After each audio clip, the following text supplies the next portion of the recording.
Hey, I'm Steph. And I'm Meg. And you're listening to the Slowly Stitched podcast, where we talk all things conscious fashion. You're in for a treat today because today's episode, we're going to be talking all about if sustainable fashion is easier to adopt for men than it is for women. You're tuned into episode 9, I'm Just a Girl. We're going to delve a little bit deeper to explore how conscious fashion and sustainability may lend to gender norms and societal expectations more than we really think. So as you can see, we are joined by an amazing guest.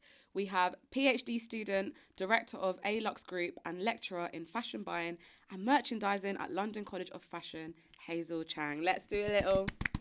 Thank you so much for coming. Oh my God, we're so excited to have you. The pleasure is all ours. So excited to have you. So our listeners will know we have a segment called What's Your Fashion Feeling? And this is just us going through why we've chosen what we've worn today. So I'm going to ask you the question. What's your fashion feeling today, Hazel? Why did you choose this outfit? What's your mood?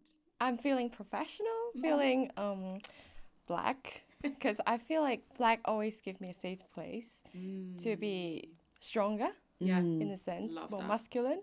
Yeah. Yeah. So that's my feeling, being strong, professional. I love it. Gorgeous. I mean, sorry. We're going to go to you. Oh, I'm going to go to you. Okay. Thank you so much for that, Hazel. Steph, considering you are in all colour today, I am. which I really, really love. I am. What's your fashion feeling today?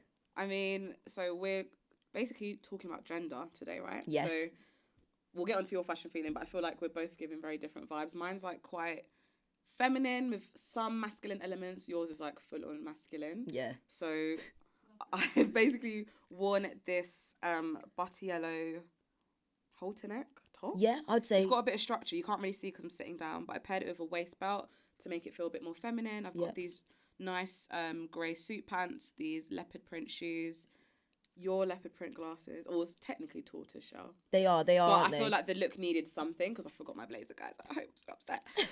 So it needed a little bit of something, and then I paired it with all of these bangles. I love them. To again make it more feminine. And to be fair, the bangles, the shoes, and the glasses, they all match, and I love it. Yeah, and I'm just really excited for this conversation.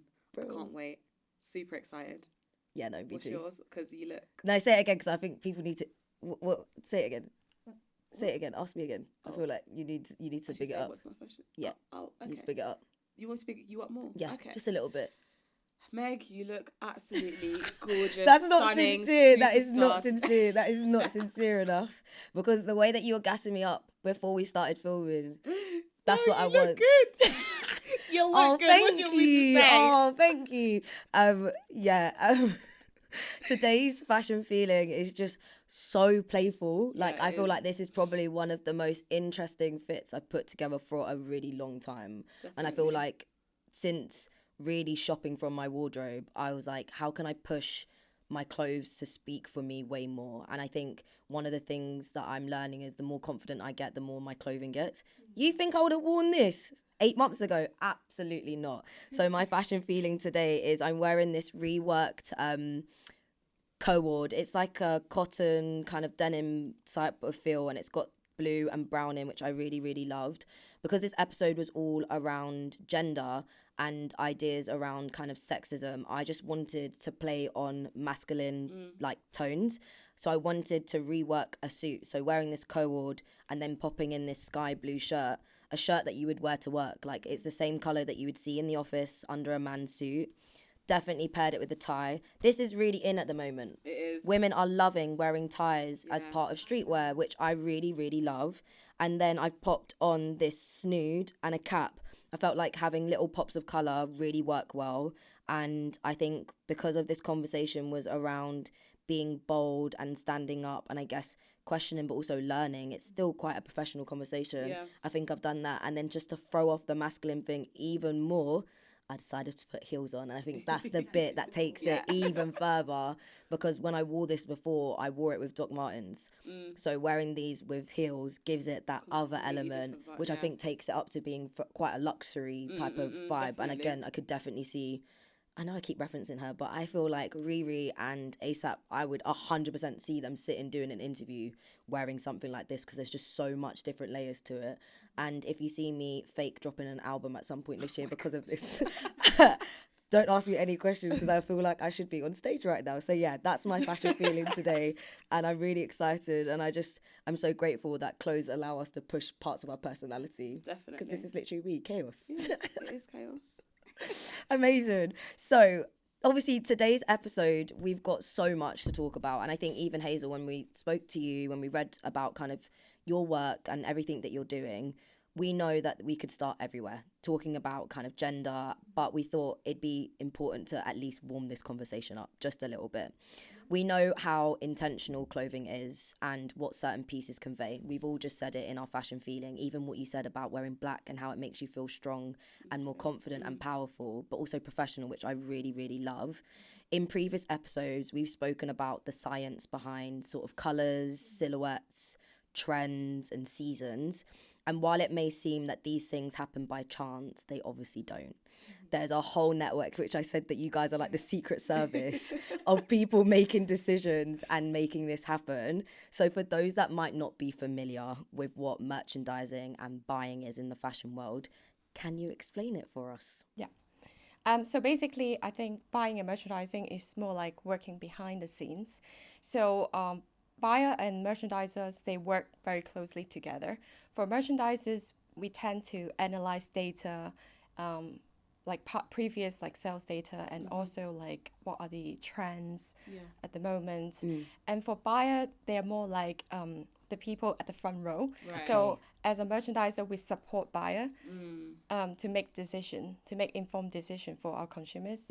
So buyer, they tend to like negotiate with suppliers on the pricing, choosing the fabrics, like working closely with designers, and then informing them like what kind of trends currently happening, Right. and then what kind of design we should be creating. So they're more like an advisor to the designer, like with data to support it. So we work very closely together as a team. I love that. Yeah, designer, buyer, and merchandisers. Just a quick follow-up. With that, you mentioned around getting research around consumers. What are the data points that kind of merchandisers get and they look for in shopping trends all the way through the year? What is it that you actually look for? So I think it's highly depends on the consumer data. So basically, at the point of sale, like how much we're actually making, and then like what kind of product are the best sellers. Those are the most important, because I still remember like when I was buying assistant, my manager always told me it's not about what you like, it's about what the consumer likes. So true. Yeah. That's so important. It's very data driven. So we can't have, of course we can have our own bias, but then we can't use our own bias to make the decisions. Make the decisions. Yeah. No, that's so interesting. Yeah, it's very interesting. Because I think that I don't, like, people in my life, they really don't know what buying is. I remember when I was younger and I was like, I definitely want to work in fashion. I was like, yeah, I want to be a buyer, because I don't think people realise how much data goes into it. Yeah. I think people literally just see it as, oh yeah, you're just choosing the clothes that go in the store. But it's like, to your point, you can't be biased. You can't base it off of what you like or what you think might sell. You have to go by the data actually. Yeah. This T-shirt in this particular colour is selling more than this. Why? But if we're going to order more, even if you like the pink one, but the white one's selling... Exactly. You need the rationale behind it. So the one people always fancy about, it's more like the selection buying. So for buying, actually, there's two types of buying.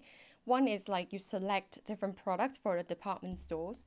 One is more like your own brand buying. So basically you are working very closely with the designer, what we have to design this year, and then they work very closely with the merchandisers and the suppliers to discuss what kind of fabric we can use for this year to meet this year's trend. Right. So one is more design driven, another one is more like based on the aesthetics and then the trend forecasting. Wow. Yeah. I did not know that. No, I didn't know that either. 5 minutes in and I've learned I didn't know something that. new. I didn't know that. And also, as much as I knew about buying and merchandising, I thought they came hand in hand. That was your role. You did both. I didn't know they were separate, that you had merchandisers and then you had buyers and they come under the same department. I just assumed if that was your job, you did both. That's why it would be like split in that. And that's so interesting. Even you saying they have very, very different purposes. They've got very different intentions. And even depending on where you work in the supply chain, what you do is different. What? Yes. That's so interesting. I honestly didn't know that. I didn't know that either. Sorry, I've got another question. Go for it. Sorry, I'm just thinking. So what's the difference between like a merchandiser and a visual merchandiser? Ooh, good question. Because what you're saying, Good I'm question. like, yes. Good question. But what's the difference between the two? So visual merchandisers is basically they care more about like the window display. Good. So how it looks in the store. So for merchandiser, it's more about product. Right. So one is more for store display and the other one is more for the product itself. So as a merchandiser and buyer, we decide, okay, this is the range that we're going to push this year. And we will have meeting with visual merchandisers and say, how should we display it to attract more attention? Got it. Yeah, to attract people walking to the stores. So it's a complete different concept, like visual merchandising and merchandising. Yeah. They're different, but they work together. Yeah, they work together. It's everything's like, connected. Yeah, that's what I was just about to say. Everything is connected. Yeah. Yeah, I feel like, because obviously you can search these things, but you can go down a rabbit hole where I guess it starts to feel like the text isn't for you, like it's mainly for people in that space. So when you're researching some of these things, some of the terms they use may not be something that you understand. So you basically say, I'm done now. Yeah, you're like, I don't understand it, I'll leave it. But just the way that you've explained that is there is a process of order that happens from your clothes getting made to the moment you buy them to the end of their cycle.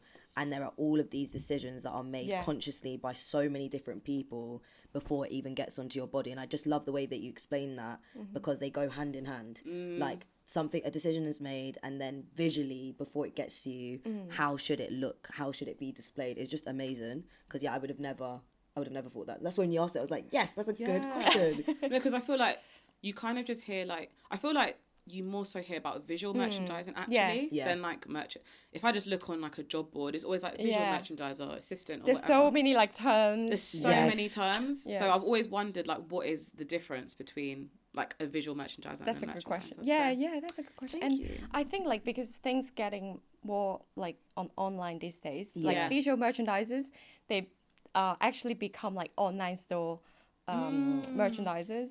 So basically they decide like how to place a product, like how to place the banner on like on the sites like visually. So I think there are more and more roles like coming up, like because the technology is like very quick and then it's changing the industry a lot, like so even the roles is changing as well. So would you say then, sorry, I've got loads of questions. Go for it. Would you say then like a visual merchandiser would work, like if they're specifically doing like online, like an online store, would they then work with like stylists like on a shoot?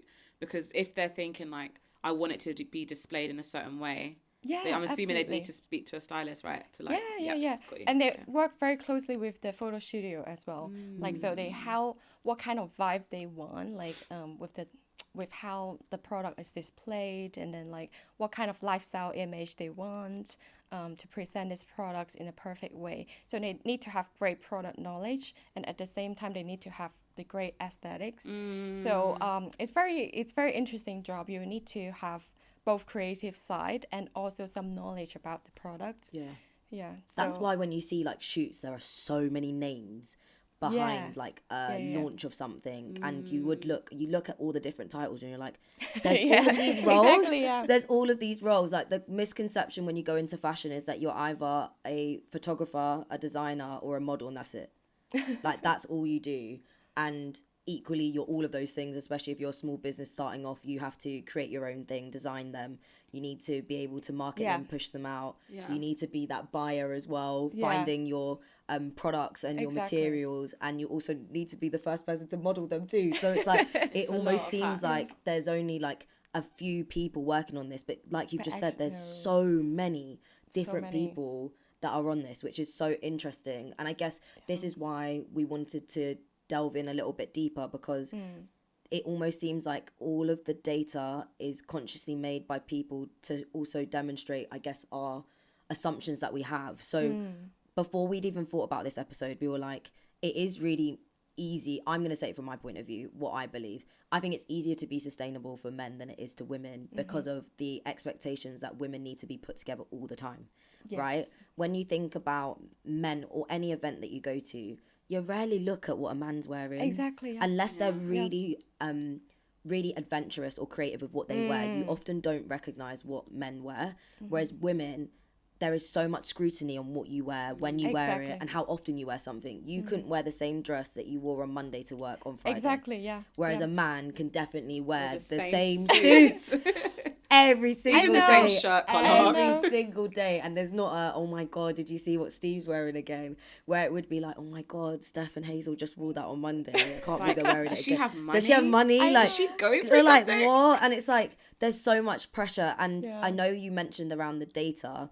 What is the data saying around the way men shop and the way women shop? And how does that influence, I guess, your work and what you do and what you see?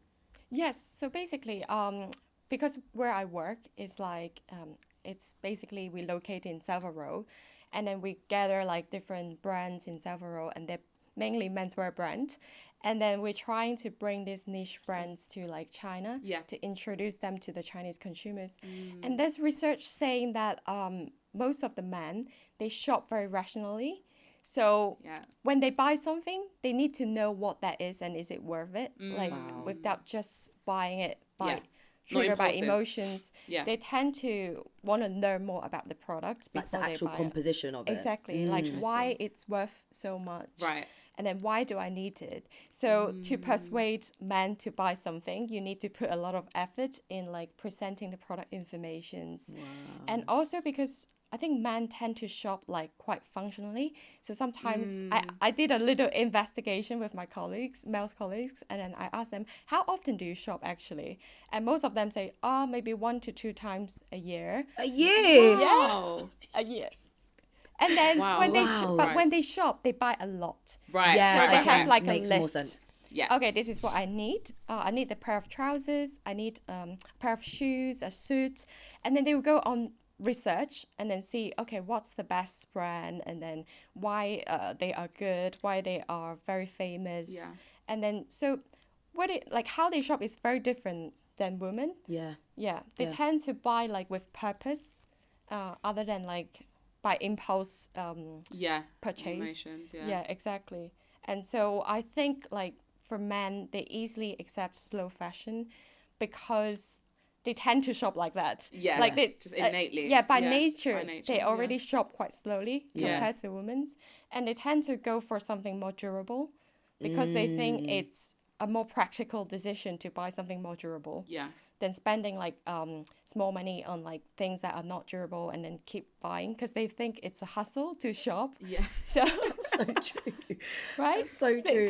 They often get annoyed like I have to if go the partner, there like, again. oh my God, I have to go to that shop again. I don't want to do that. So yeah, so I think by nature they love to shop like slowly. Yeah. And that's why a lot of people think men tend to shop like for slow fashion, and we have the same vision as well in the company. Like tend to think men will spend more on like higher quality products and then something with heritage, with craftsmanship. Yeah. So I think you have a very valid observation. Yeah, no, and even just saying that, just to validate it based on what Hazel was saying, like I wanted to find the stats because I was like, I know I'm observant, but maybe I'm chatting rubbish and I'm just annoyed that men can get away with wearing whatever and there's so much pressure on women. So I was like, let me actually go back to the research, and I found that around 53% of men and 47% of women in the UK choose to buy from sustainable brands. So it's not that far off, but it's still not 50-50 at all. Yes. And also it shows that age depicts how you buy. So it says there's also a difference in attitude with amongst different age groups, namely men aged between 25 to 44 show more interest in buying sustainable brands, and as for women, the preference for sustainable shopping was the highest from 35 to 44.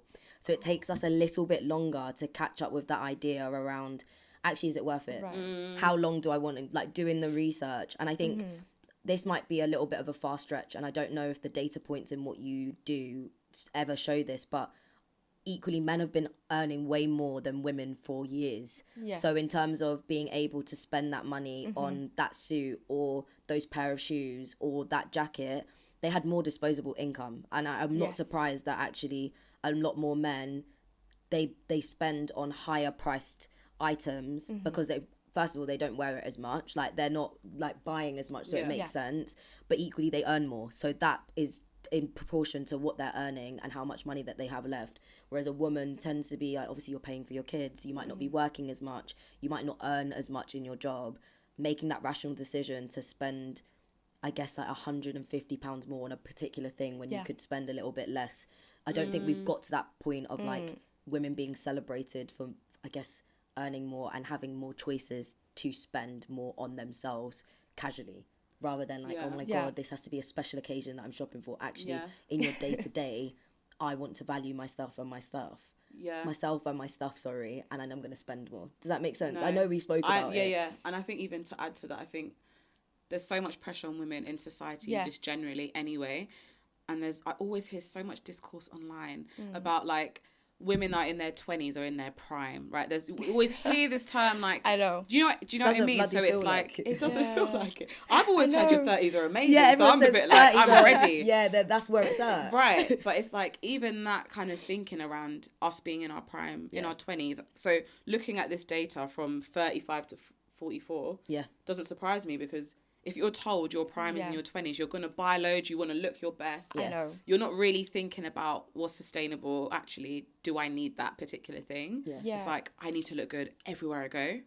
So I think that alone is pretty tough. I know. I think the society put a lot of stress in women's. Like, I have read about a research, like 1 in 10 of women refuse to like their outfit to be showcased twice on social media. And then she's covering her face because she's the one in 10. I really am. I'm better now. I don't care because I'm like, I dare you to. But yeah, no, I have to be honest. Like, I do care. You're the same as well. It's a safe space, ladies. We are the one in 10. You're saying that. You're the same too. Girl, I just don't post. I just don't post point blank period. But that's so. So 1 in 10 women don't want to be seen with the same thing twice. Yes, and then they will. And that actually triggered to a phenomenon called staging. So they treat like social media as their stage to express themselves like, digitally, because you want to be looked at like more stylish and then more high valued in a sense, like by having different outfit. And that's also, I think, affected by like celebrity and then social media. Yeah. Because, you know, like those famous girls, like... they're never wearing the same thing twice. Exactly. Yeah. So I think that actually triggers more like the fast fashion overconsumption, because not everyone can afford like timeless pieces for like £200 for a dress or like £300 for a dress. So they tend to go for something more affordable. Yeah. So that's why more women tend to shop in ultra fast fashion, especially for Gen Z, because they care about their image on social media so much. And also, like, a research showed that like people tend to scrutinize a woman's appearance and outfit more than men. Yeah. So they would go like in depth, like, oh, what she's wearing today, why she's wearing this like twice. But for men, you will see them as like smart, focused, practical. Like that's why they have no time for fashion. Yeah. So it's very different how the society is seeing men and women in fashion. Yeah. So even what you just said around that, I was like, it just reminded me. Obviously, Steve Jobs got praised of having uniform, the exact same thing, the turtleneck and the jeans, like, and he was praised for that. If there was a female founder who had done that, literally the same white top and jeans, people would be like, she doesn't care about her appearance, she doesn't try hard enough, it's so unprofessional and all of those things. She's not putting herself together. She's not putting, and it's like, if she can't put herself together, how can she run a business? Do you remember they do loads of things around women's appearance and how well they can, I guess, act in society, which is absurd. I'm pretty sure you can still shop and be a Fortune 500 CEO wearing your pajamas than wearing a bossed down black dress and lubes. Like, you don't, it's not synonymous based on that. But yeah, you're right in terms of that pressure. And I even think in terms of, we were talking about overconsumption of like hauls, you know, like you've got all those influencers where they're like, oh, let's £500 Zara, this is what I got, this hauls. Men don't really do that, like as in even like male like content creators. I think there's some that do it, but it's more of like, I've been waiting to get my hands on this specific piece, let's break it down. These jeans, they feel like this. I saw a guy doing it earlier. There's these like trousers that look almost like karate chef trousers. I don't know if you guys have seen it, but they're like tailored trousers and they've got almost like a cape on top of them. They're really, really cool. And he literally showed that one piece and went through everything from the waist sizing to how it fits on the legs, how it washes on the label. I don't think women do that. It's like, how great does this feel? Like, how quickly did it come? And what can I wear it with? And what is it going to look good with? Not actually about the piece itself and the practical side. So interesting that you both said that. Wow. I guess the question is for us all, because we're still young in our prime as well. What do you think us as women can do to kind of challenge those narratives? That idea around we don't actually have to be put together all the time, and also clothes are clothes, whether you're a man or a woman, you should be able to wear them more. What do you think we can do as a community and in society to, I guess, improve this? I think like women just need to be themselves, like for more occasions. Like, of course, like I'm not saying you wear pajama to like a wedding, but I think Can you imagine? You get kicked out. so you still need to respect that occasion. Right. But I think like sometimes we can be just be more calm, like with your own place, like just be yourself, have your own style. I think following trends are fine, but then we shouldn't be affected by that so much, like especially the social media, because I think sometimes it can be quite toxic to seeing, comparing yourself with other people, like how they dress. I think as a woman, like we should be valuing our lives, like other parts of our lives, like to improve our own knowledge, and then to have a new habit, to just listen to yourself, like what you want and what you need and why do you need these things, like so that. Just speak to yourself more. And I think also the society like have to be more kind to women, like because I think a lot of time media put a lot of like pressure on like women's, like especially for celebrities, like they will have to dress nice all the time, dress differently, and then be trend driven, and this will actually affect the the consumers as well. Because someone they like tend to shop like that, so I need to follow their lead. So I think it's kind of like a toxic cycle. No, for sure, because I feel like we even see it in like the beauty space, in terms of like celebrities that get facelifts or Botox or filler, and we've seen how it's like trickled down now into like everyday people, I guess. Like, and people younger people. Younger people. There's literally girls at like 14 I know. getting lip filler and Botox. That just blows my mind. It's like, what happened? Your brain hasn't even fully developed yet. I know. You know? And also, why are your parents allowing you to do that? True. Respectfully. I'm a very big advocate of like live your life how you want to do it. Like if you want to get Botox, fillers, plastic surgery, that's none of my business. It's not my face or my body. But if your child's getting it at 14, I'm judging you. Sorry. 14.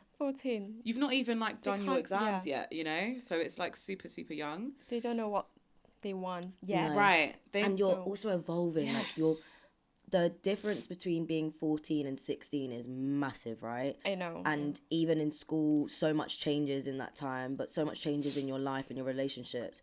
Sometimes people are unaware of the fact that these decisions can be permanent decisions that can't be reversed.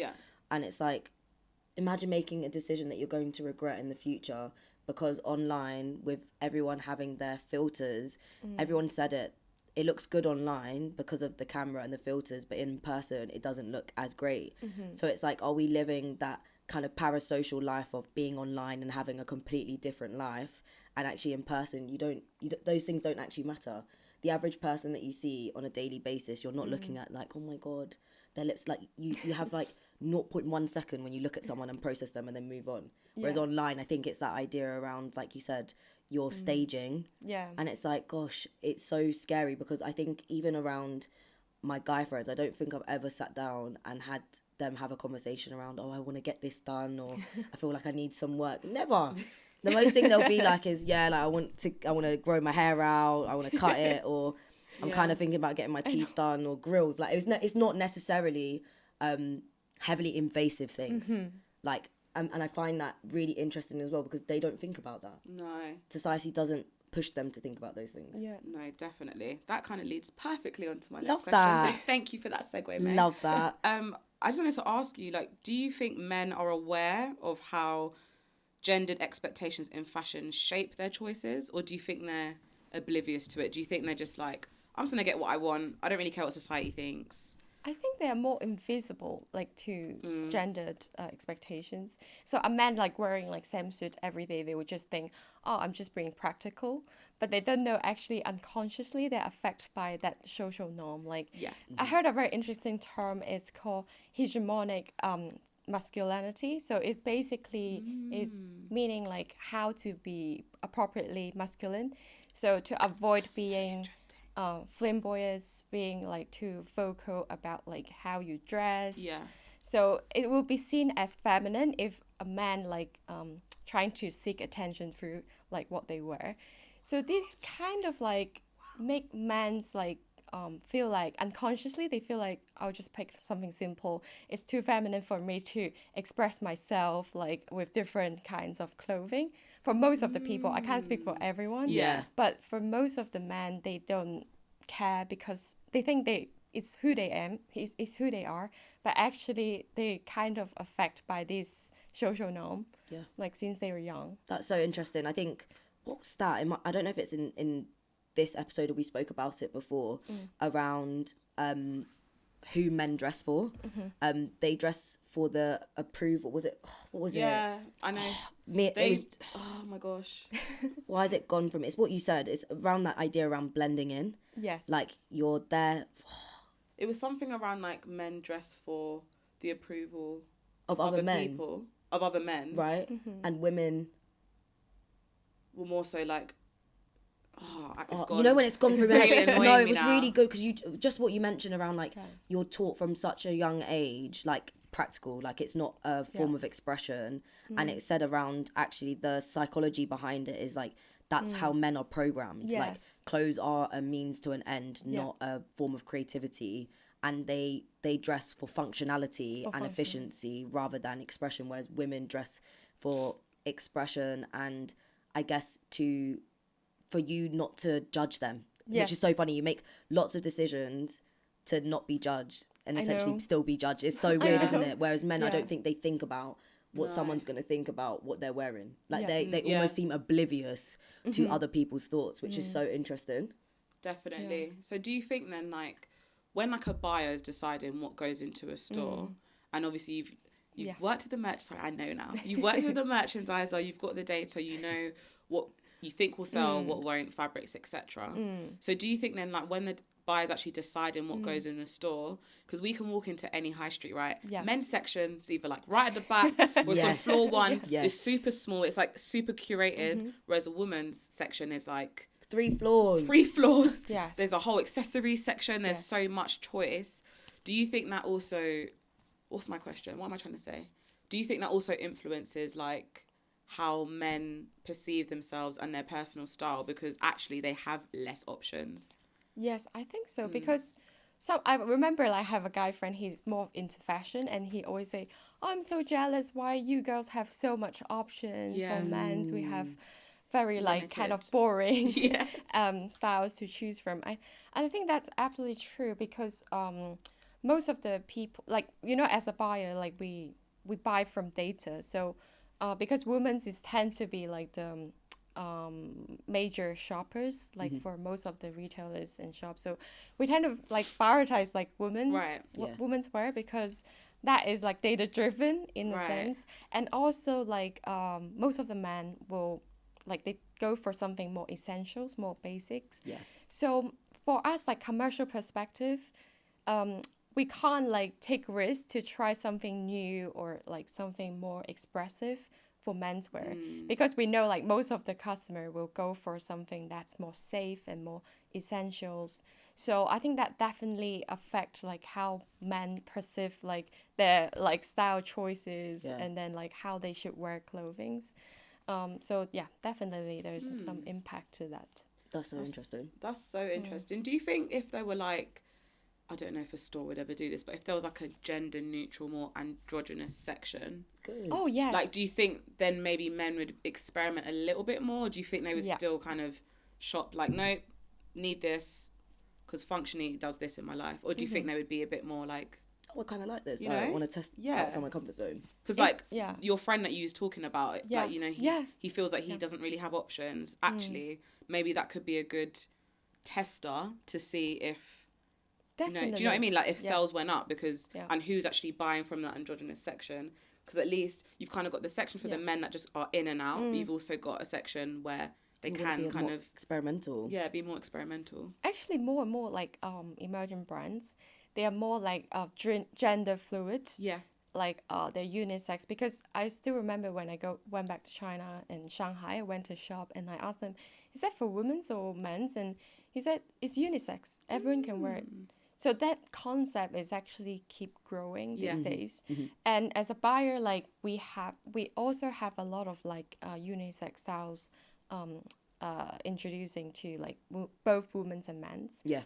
Even for shoe wear as well. You're right. So because I think it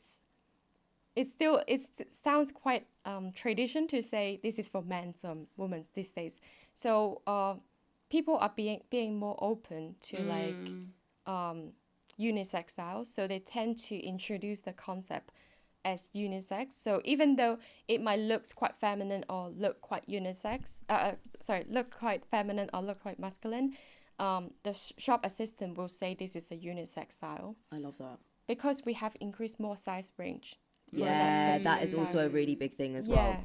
Like so, size ranges, lengths of stuff, waist things. Like there's definitely been new metrics that have been introduced which never were there growing up for, I guess, our parents' generation. Like things were very much, this is all you get. Yeah. That's so interesting though. Yeah. Especially as you were mentioning, obviously China's really big for fashion and styling. And I guess, like we always giggle, you guys are way more ahead than we are in the UK. And I guess it brings me on to my next one, which is, do you feel like China is also when you think about buying and merchandising in your role, is there more of an appetite for more sustainable options? Yes, definitely. I think we are starting to introduce that concept to Chinese consumers. But to be honest, like that idea is still at the beginning stage. Yeah. Because when we do a lot of research on social media, on like Chinese platform social medias, you barely find like the term slow fashion sustainability. So it's still it's a really new concept to them. But I think more and more young people, they have noticed like they need to go for something more sustainable, because fashion is the second biggest polluter to the world. So especially there are a lot of like Chinese young designers, they come to UK and study. So in LCF there are a lot of like Chinese students. So the first unit we teach our students is the 4 pillars: people, planet, profit, and purpose. It's all about sustainability. So I'm hoping like in the future, these young designers, they will bring that concept back to China and start more brands that's around sustainability.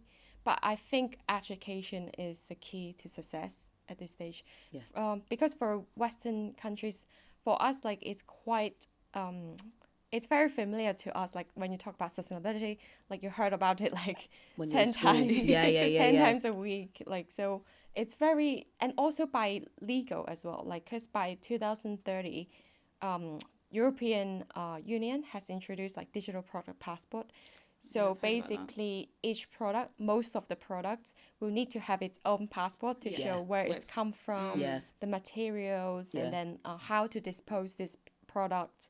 So everyone's forced to be sustainable in a sense, because it's by law you need to be sustainable. Right. Yeah, but I think that will slowly affect China as well, because as you know, there are a lot of clothing made in China. Yeah. So the manufacturer will need to provide this information to make sure their clients still work with them. Yeah. So I think this will keep changing like the whole world, like by implementing more laws for sustainability. That's so interesting. We haven't even spoken about sustainability and legality, and what you've just mentioned is so true, because if you're sanctioned, you'll care about sustainability way more. It's the same way, like if you were sanctioned for not recycling, which you are in the UK, you can get fined for not recycling properly. Yeah. You're more likely to care about it because you're at a loss if you don't do it. Actually, if fashion world, like if the fashion world was sanctioned more for pollutants and there was heavy fines and things like that, actually you'll care about it more, because as a business owner, it's annoying, right? You don't want to lose money, it's expensive. Exactly. So that is so interesting, and you're right, because of the nature of manufacturers, it will end up having a domino effect. Yeah. Because you have to, because you're like, oh my God, now I Yeah, need to use something else, I need to prove all those things. So that's such an interesting way to kind of put it. And I don't think I've even thought about how politics and law is also going to affect fashion too, Yes. in that way. Yeah, I think we're moving in the right direction now. They could have done this like 20 years ago. They could have. I know. Or maybe in Landfills the have been rise of like massive. fast fashion and like online shopping, at that point they should have been like, okay, we can kind of see this is going to grow exponentially. Yeah. Let's try and not nip it in the bud, but like let's kind of try and reduce the CO2 emissions, Yeah. water waste, all of that stuff I know. now. Fashion, it tends to be slower than other industry. I don't understand why. Yeah. But people tend to be more like proud of their own like space, and then like, no, I'm not gonna change it until everyone's changing. 100%. You feel like there's an urge to change it because you need to survive in the competition. And then especially like, because I remember back in 2020 when the COVID happens, and at that time I was working for All Saints, and I remember suddenly everyone saying sustainability and then like digitalization, and then we changed a lot. Like I was so shocked, and then everyone said this is the time we need to be more sustainable, and then we need to change the way we work to a more sustainable way. So like for fashion, like sampling is a very wasteful process, because for one season, for example, we only need 20 styles, but we will have like hundreds styles like to be ready, like for buyer to select. And then the 20 will be picked, and then the 80 will go to even end up in the landfill, or it will go to like sample cell, or it will just be destroyed. So it's very, very like costly to the company and very unsustainable.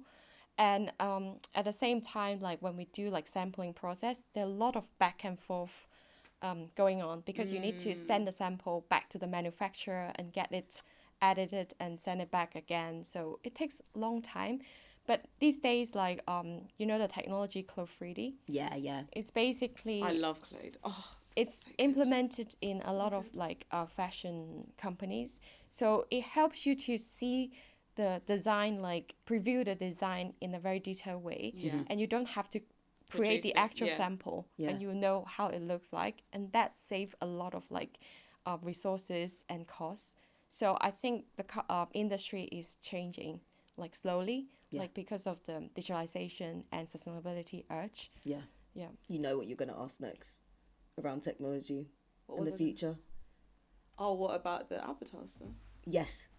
Okay, so obviously this is like your bag, it's your PhD. Me and Meg were speaking this week about... when are we not speaking? When are we not speaking? Oh, what was the company called again? 3D. Clo 3D? No, this guy? He essentially started like this... Is it the one around the wardrobe? Yeah. I can't remember what it's called, but I saw it on TikTok, and he's an American inventor. Did you search it afterwards?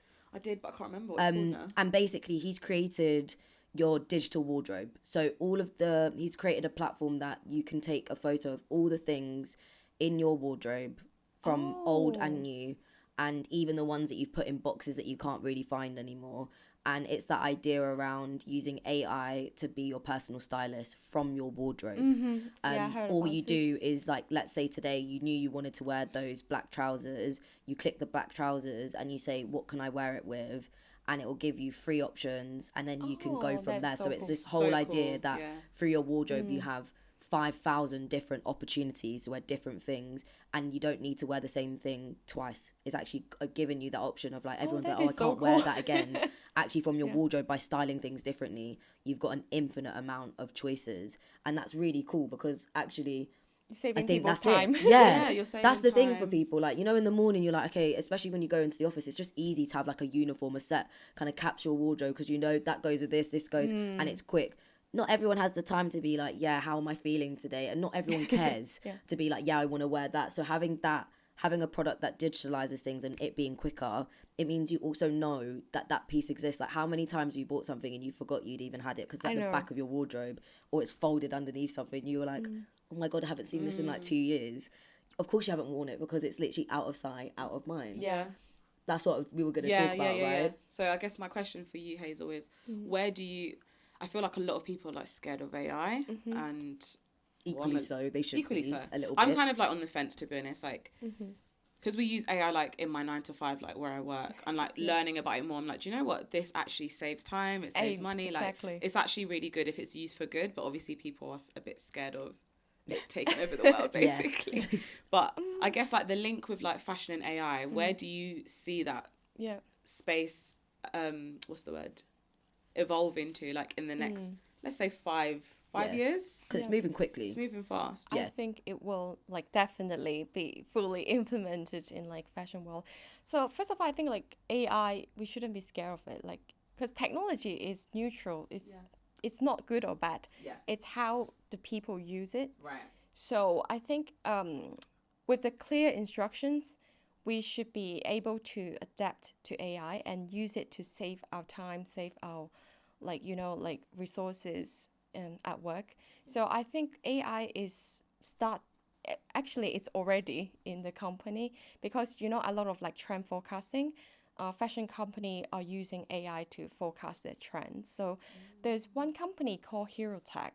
It's a Paris company. So basically the two founder, they try to use AI to analyze the social media data. So basically that AI will go into like the social media account, like let's say Instagram, and analyze like 30,000 image like in like few days, and then they can analyze like what people are wearing these days.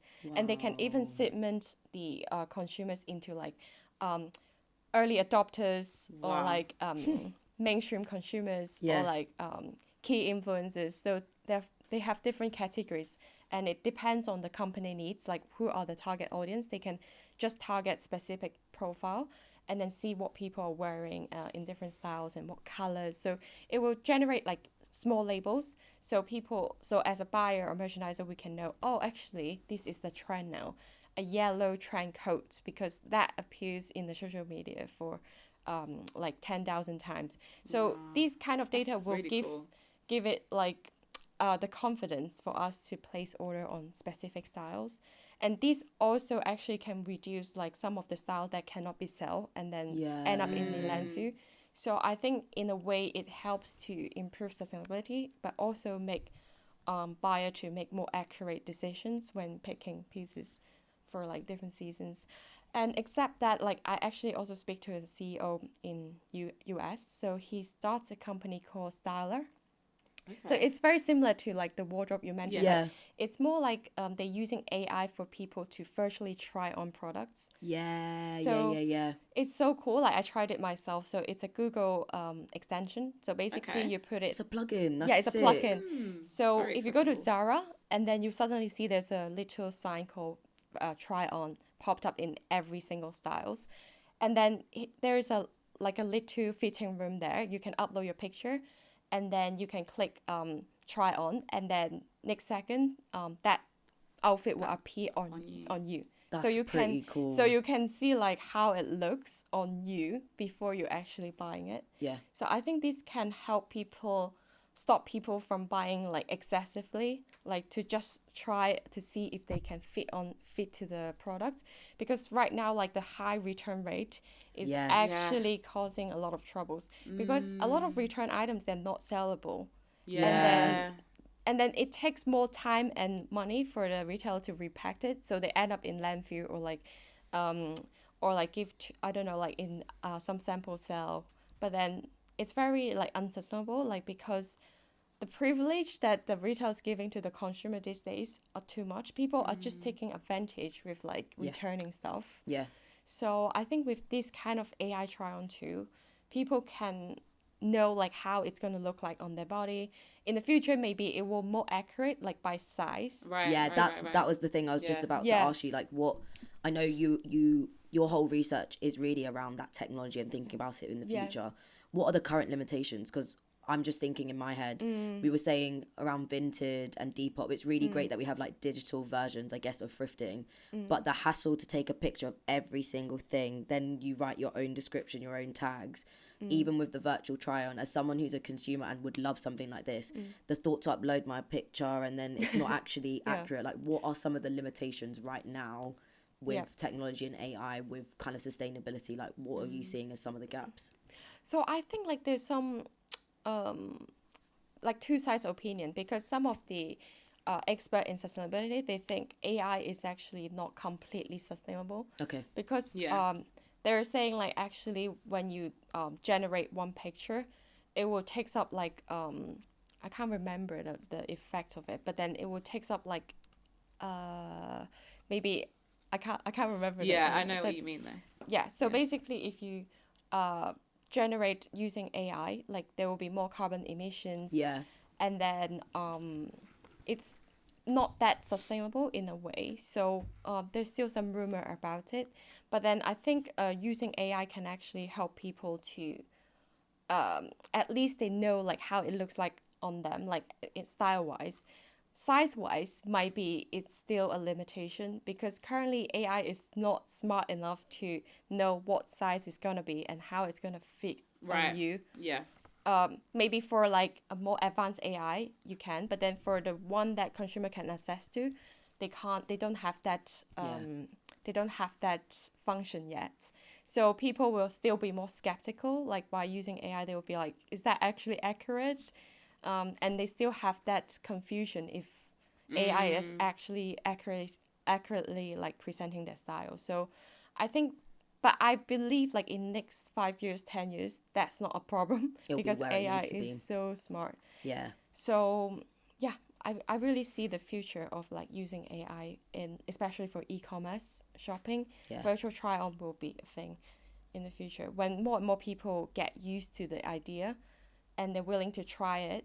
Then I think it will become a main trend in the future. But I think consumer usually adopt something when others start doing. Yeah. So most of the people, they just refuse with the first few person to try new technology. Yeah. So the research actually I'm doing, it's about digital fashion. So I'm investigating whether people will buy like virtual only products. Interesting. So This is what we were talking about though. Yeah. Can you explain what virtual products are for anyone that doesn't understand? Yes, so basically digital fashion is using 3D software to create digital only products that you can wear on like social media, like use it for like dating profile, like using it for like even like a collection, digital expression. So, you know, like back in the days, like I think like 4 years ago, like NFT was a thing. Yes. Yeah. What oh my happened god, to that, by the way? Yeah, I was Just, literally about to, I died haven't out. heard I haven't heard someone use that for ages, but you're right. I know. What happened? I think there are more like negative perception of NFTs because there are a lot of like scandal, people using NFT to, you know, like trying to scam money from like people. So I think and also because COVID is gone now, people, they want to be back to like physical life more. Yeah. So that's why the confusion of like using digital fashion become more and more intense these days. Like people, they just want to focus on their physical life more. But I personally think there's still a lot of potential for digital fashion because I currently I tried it myself. So basically I bought a virtual only dress for like £30. And then I try it on with my own image. And the style is very innovative. And I use that to post on social media and I get more likes than ever. So from a digital dress that you've never seen in person. Yes. So never seen in person. But I try it on online, like with AR technology. Yeah. And then I asked the company to tailor it to like my photo. Wow. And then they look like very realistic, but at the same time it's very futuristic. So I think like what's the point of having like a physical dress in that style that you will never wear? If I'm just very true. Wearing it for a picture, why don't I just buy something that does not exist physically? Yeah. It's sustainable and then it's very futuristic because there's some effect that you can't create in real life. So it's like a very metallic dress and then it's a gown basically. and then you will never wear it like in person, but in the digital world, that's fine because it's fun, it's beautiful, it's innovative. Yeah. So in a way, like I express myself on social media without like have to waste a dress or like let Just a for dress that sit one in my photo. wardrobe. Exactly. So that's what I'm researching, like why it is not popular in at this moment. I don't know. I think there's still like that psychological gap, like to buy something that you can't touch in real life. Yeah. But as soon as people, they're more into like metaverse or like a virtual world that you don't emphasize physical object, then people perception might change. That's actually really interesting. Yeah, it is. But we went down this rabbit hole. The reason we're asking these questions is because we went down the rabbit hole around like what are things, especially after reading your research, we're like, what are some things that can be introduced to help, I guess, people be more sustainable? One of which was obviously the waste part and not returning. But we were like, a lot of influencers, they spend so much money because of it is like you mentioned them almost feeling like Argos catalogs. Like you have lots of different products and you flick through them all the time. Like influencers and social media has become like an online catalog. Yes. You look at things for what's new in or what's coming up and things like that. And actually, if you had digital products for that, you won't need to maybe spend as much money on a whole studio to film or do your adverts in. It kind of reduces the cost and space because it's all online. However, are we also at risk of, I guess, depersonalization? Like people not actually buying physical products anymore and only existing online and only staying inside as well? Because if you have one persona online, catfish basically, that's the best way to put it. Like, are we at risk of creating several different catfishes of ourselves and personas that in terms of our identity and our true self, when we leave the house we don't know who we are? Like psychologically, is that a risk at all? Like when you've been doing your research, is that one of the main reasons why people aren't taking it up, looking at digital products and using AI in that way, or is it something entirely different? So I feel like digital fashion can never replace physical fashion. It will become like a new category in fashion companies that I feel like that can actually help encouraging slow fashion, because people buying clothing like a lot of time for self-expression, digital expression. But what if like digital fashion can feel that part of desire? While for physical clothing, we tend to find something more timeless that is actually useful, and then that's more classic. Like when we have the desire to express ourselves like personally, we can go for something more digital. So that like we can create a nicer balance like between like overconsumption and digital expression. So that is just my little vision. But I don't know. It's so interesting. I don't know if this will happen in the future, but it's worthwhile to know like what people think about digital fashion, because currently it's strange that like people are not like interested in digital fashion, but in the meantime like a lot of company, they're investing in like digital fashion, metaverse. So I'm very curious like how the world's gonna change, because sometimes like back in 10 years or like 20 years, we never use social media, we never use like smartphones. That's so true. But why suddenly everyone changed their behavior? And I think that's a very good question. Yeah, I think that's really about like the visions of those big companies, like how they see things, because they are like driving the market. And I think consumer behavior will change like based on those people's visions. Like so it really depends on like how like Meta and then how like Instagram, they're seeing the futures of social media. That is, I had a question and it's completely left my brain. But I think my bit was like, the idea around overconsumption, I can definitely see how this would be able to change that, because as you mentioned, when you buy all those things and need to return them, this one avoids like that waste, the physical waste. But then equally, if we're all using AI, as you mentioned, with energy, are we just replacing one waste with another waste? Yes. That's what I think is everyone's fear around.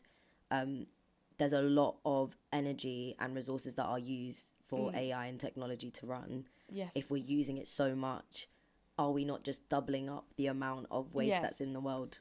that's why I think like we need more laws and like guideline to use AI, because currently it's still in the gray area, like how to use AI ethically, because like without these kind of guidelines, we'll just end up using more and more, like end up being unsustainable.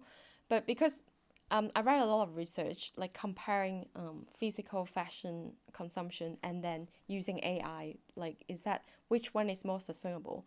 But a lot of research saying that even though like using like generating digital fashion or using AI is still unsustainable, but compared to the ways we create with physical fashion, it's hard to compare, because to just create like one T-shirt, it takes like the amount of like of water like an adult can drink for 3 days, like to just create one T-shirt. So the amount of like natural resources we're using to create physical fashion is like way more than we using AI to generate a digital fashion.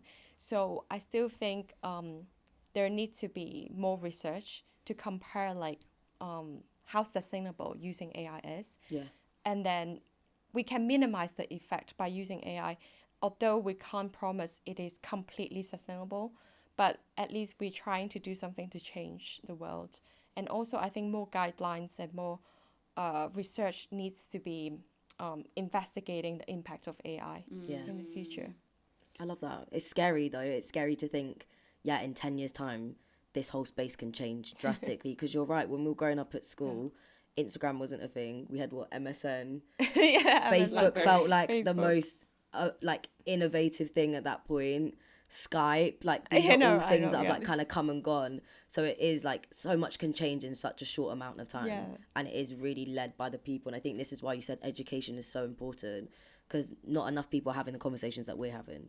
Like this is not a normal conversation. Definitely. And it's so, for me, really inspiring, because I'm like, actually we're still early on. We can still change things. We can still make it better if more people care about it. 100%. And I think the whole digital fashion side, I think that's a big opportunity. Like, I think that's a very exciting space, because I guess like bringing it back to like gender, I can see that maybe more men will be more daring, more experimental with their style, because if they don't have to physically buy the products, to your point, data shows that they're more functional. They don't really buy with emotion. Actually, that gives them the space that's to explore more, right? Like test it actually, rather than me committing to buying like that blouse that women particularly wear. I can just do it through digital fashion, see how it looks on myself, because actually I think that will really help people develop their personal style more actually. Because you have that freedom to kind of test and learn, experiment, see what you like, see what you don't like, without committing to cluttering your wardrobe or like holding these pieces like physically. So I think it's exciting. I think the research you're doing is very much needed, because I didn't realize how like advanced digital fashion was getting. For sure. And so early on as well. And I think what you said again with gender, I think for women this gives us just a little bit of a break. As you mentioned, if there's 1 in 10 women that don't want to be seen twice with the same thing, digital fashion allows you to explore, still express yourself in even more creative ways, without having to have a wardrobe full of things that you know, like, oh my God, I can't wear that again because I wore it there. So I think for women, it's probably going to empower us a little bit more to be like, actually, this is great. I can test it because I'm not over consuming either. It's just the idea that I've got new ways of expressing myself and expressing myself, I guess, more affordably. Instead of literally buying, like we said, the hauls of like, oh my God, I'm going on holiday, I need 6 different outfits, I don't know what's going to fit. So you buy so much so you can try it on at home. It being digital, you haven't really you haven't broken the bank, and neither have you, I guess, really contributed to poor carbon footprint. Like, you've just been able to be creative, but you've done it at a pace that suits you. Like, and I think for me, I think the most interesting part of this is how much it's going to change influencer culture. You read my brain. Is that what you're going to say? I was waiting. I was like, why? What's happening with our wavelengths today? I was like, we're slow on this one. But I was like, no, I think that's the thing that's probably going to be shaken up the most, right? Yes. Like you said, like the big time influencers, the celebrities are known for being trendsetters and things like this. I think it's going to do that pivot in the same way that we saw like the creative space around YouTubers, vloggers completely shift the like professional space. I worked in education. 10 years ago, when you asked young people what they wanted to be, it was like a doctor or a lawyer or a banker. Now everyone's like an YouTuber, influencer, like creative. So I can see this also having a dramatic shift of actually people who want to express themselves, who can't afford it, now have like a level playing field. You've just said maybe that digital dress that you would have bought would have been like $3,000 probably to be designed in such a way. And all it costed you was £30. Yes, exactly. Actually, that person in a developing country that really wants to express themselves and is super creative now has a chance to actually express themselves in a way that doesn't break it for them. So I love that. I think in terms of accessibility, this might actually change it and level everything up. So basically, like, it's even cheaper now with the AI. Because the reason why digital fashion was expensive is because you need people to digitally tailor that digital fashion on your picture or videos. But now with AI, like generative AI, they can just go like in a second. They just get the result in a second, and then they can also co-create with the AI. So people they just need to pay like £5 per month. So it's like a subscription base. So they can generate whatever clothing they want with their own picture and then co-create with AI, or even choose the pre-created range and then superimpose to their body in like seconds. So there are a lot of ways for them to express themselves like these days with digital fashion. And I like your point like about like how men can have another space to express themselves and then to experiment like different styles, because actually more and more people, when they use like metaverse, they have their own avatar. So even men, they can have a completely different avatar, but they can still see that avatar as an extension of themselves, like an experimental self. So I think they will soon realize that they're not limited by gender expectation in digital space, and they will have that room to express themselves like freely. We've made it to the end. We've made it to the end. No! One last Hazel's question been for you. so good. This has been such a great conversation. I think it's taken us everywhere, hasn't it? It has taken us everywhere. It's taken us to places I didn't think we would go. But I love that. That's the beauty, you just kind of go with the flow. We always ask our guests this question as like an ender. So if someone listening wants to start making more mindful fashion choices today, what's one small but powerful step they can take, in your opinion? I think they need to do more research to make more mindful like choice when they buy something. They need to understand if this product actually is something they want, and then do you really need this product? So I think keep asking questions, keep researching will help, like with more like knowledge of like the products, and then where you're heading to, and then what is the impact to the industry will help you make a more like responsible decision when buying fashion. I love that. And before we wrap up properly, where can people find you? You are doing a lot of amazing things, and I know from this episode people are going to want to follow your journey and find out more about you. Where can people find you? You can find me on Instagram, or you can find me on like LinkedIn, and you can even email me. So I'm happy to share my we'll put it in the contact information. Yes. Amazing. Thank you so much. Thank you. Now it's over to all of you. I have 2 questions as always. Do you think slow fashion is sexist? And have you found it harder or easier to embrace a more conscious wardrobe? Very good questions, Meg. I try.